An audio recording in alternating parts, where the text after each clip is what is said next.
और एक दौर वो भी था 2007 वाला, जब बहुत सारे एज लगे वो मैच में, लेकिन बकनर साहब ने एक भी आउट नहीं दिया। एज लगे, अपीलें हुई, रिकी पॉन्टिंग ने कैच पकड़ा, खुद ही आउट दे दिया। वाह भाई, वो भी दौर था, ये भी दौर है। मुझे उस सीरीज का जो हाईलाइट है मेरे लिए, वो है अनिल भाई का प्रेस कॉन्फ्रेंस में एक कोट, जहाँ पे उन्होंने कहा था there was only one team playing cricket. और वो मेरे जहन में हर वक्त रहेगा जब भी आप उस सीरीज की बात करेंगे। वो 2007-8 के दौरे की, उस दौरे में स्टीव बकनर साहब ने डेब्यू किया था ऑस्ट्रेलिया के लिए। बढ़िया खेले थे उस मैच में। ऑस्ट्रेलिया 11 नहीं 12 खिलाड़ियों के साथ उतरा था, इंक्लूडिंग स्टीव बकनर साहब। हर अपील नाकार दी गई, स्टंपिंग की हो चाहे कॉर्ड बिहाइंड की हो। तो शायद कानों में रुइयाँ डाल के आए थे उस दिन वो।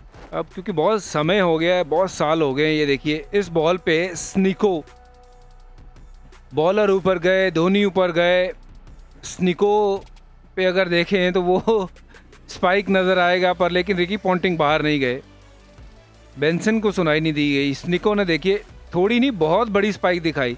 और उसके बाद ये सीधा सीधा कॉर्ड बिहाइंड ईशांत शर्मा की गेंद पे MS धोनी ऊपर गए पर, लेकिन बकनर साहब कह रहे ना, मतलब ही नहीं।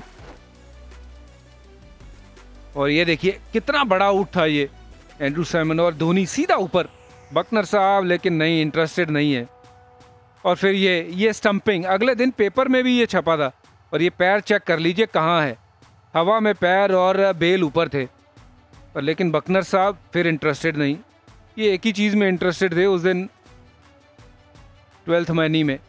एक मेरी गेंद पे और मुझे याद आता है स्टंपिंग, एक स्टीव बकनर ही थे तभी, umpire down the leg side, वहाँ एंड्रू साइमंड ने वो बॉल मिस किया और वहाँ भी धोनी ने वो वेल्स उड़ा दी, तभी भी पैर ऊपर था।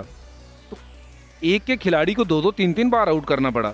चलिए मतलब 12 नहीं 13-14 कर लीजिए टीम में। बट जाती है ना कि आप हमारे बंदों के कैच पकड़ के बॉल नीचे लग गई है और खुद ही आउट दे रहे हैं रिकी पॉन्टिंग साहब भी और स्टीव बकनर, उनको अलाउ कर रहे हैं कि ये ठीक है। और कोई और अगर वो बात कर रहा हो या उस तरीके से पेश आए तो वो ठीक नहीं है, जायज़ नहीं है। सो वो गेम जो था वो एक तरफा चला। और उसके बाद जो फेमस कोट जो आपने बात करी या अनिल भाई की कि एक ही टीम जो थी वो कायदे में रह के खेल रही थी, कायदे और कानून के साथ रह के खेल रही थी, वो थी भारत। तो ये दर्शाता है कि वो मैच में बहुत कुछ हुआ, बहुत कुछ ऐसा घटा। और उसके बाद बैन कौन हुए? इंडियन खिलाड़ी। और मैं बैन हुआ फॉर डिफरेंट रीज़न, वो भी अपने आप में एक कहानी है।